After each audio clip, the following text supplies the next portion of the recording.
See a lot of little things in that mouth that are pretty amazing. There are many aspects to the details of how a tooth is formed and created and what it does. A small child has a small jaw, so he only can accommodate small teeth. As the child gets older, the jaw gets longer and larger, and therefore it can accommodate more teeth.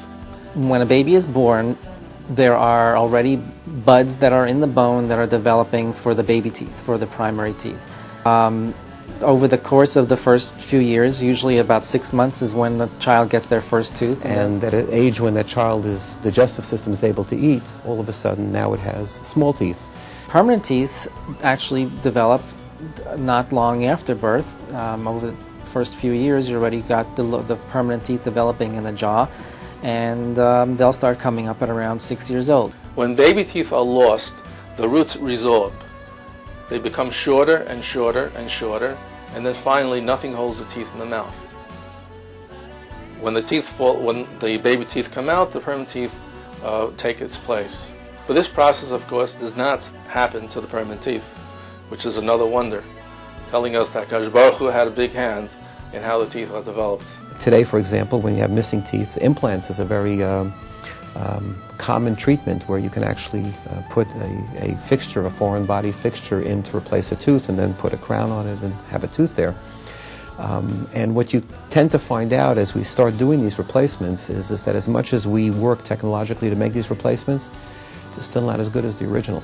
Right. None of them come close really to the original. Right. One example, for a teeth, for example, have a periodontal ligament that lines the root surface of that tooth.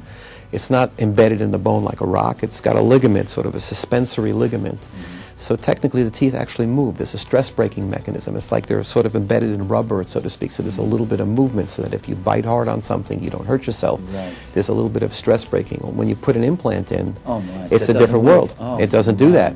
So there's a certain flexibility in the tooth. Very often there were periods when we kind of tried to recapitulate that by putting little rubber tubing in between the crown and the implant, and it never works. It never works the same way. That's one of the reasons why you can have even a 3 in a bridge. Like you have a missing tooth and you cap one tooth on one end and one tooth on the other end, and you think that's all fine and good, but those two teeth move, and they move at different rates. The molar teeth, they have different amount of movement than the front teeth because they take a different type of load in the chewing.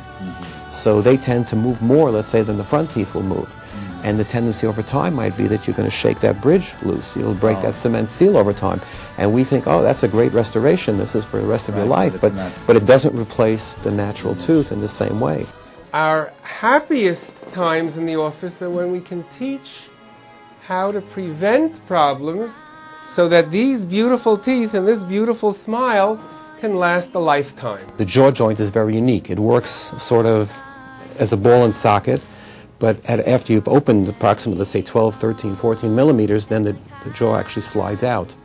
That enables you to do a lot of things with your mouth that you couldn't do otherwise. It enables you to open a lot wider, enables you to eat better, enables you to speak better, in general, these are very unique aspects of the Bria that are sort of interesting to see, and how they kind of all coordinate. If a person, chas v'shalom, cuts his finger and takes his finger and dips it into millions and maybe billions of bacteria, we can rest assured that that finger will become infected.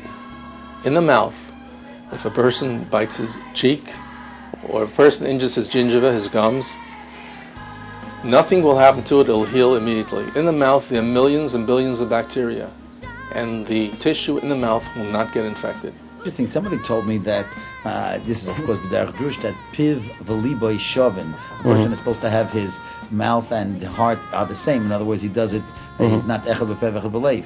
So he said, in the mouth we have 32 teeth, which is b'gematria leiv. Right. Piv v'libo shovin. Is there any reason why? Well, that's another interesting thing, and that's a whole other topic. In that, in the oral cavity, it's a gateway, in a sense, to understand diseases in other parts of the body. Currently, there's a lot of literature about being able to detect heart disease from periodontal disease. For example, if somebody's got builds up a lot of calculus on their teeth, they're also very prone to have calculus in the heart valves, and they're probably patients that at the same time will probably need bypass surgery. And very often we're able to pick that up and send them over to a cardiologist, and in fact you find the correlation is pretty amazing.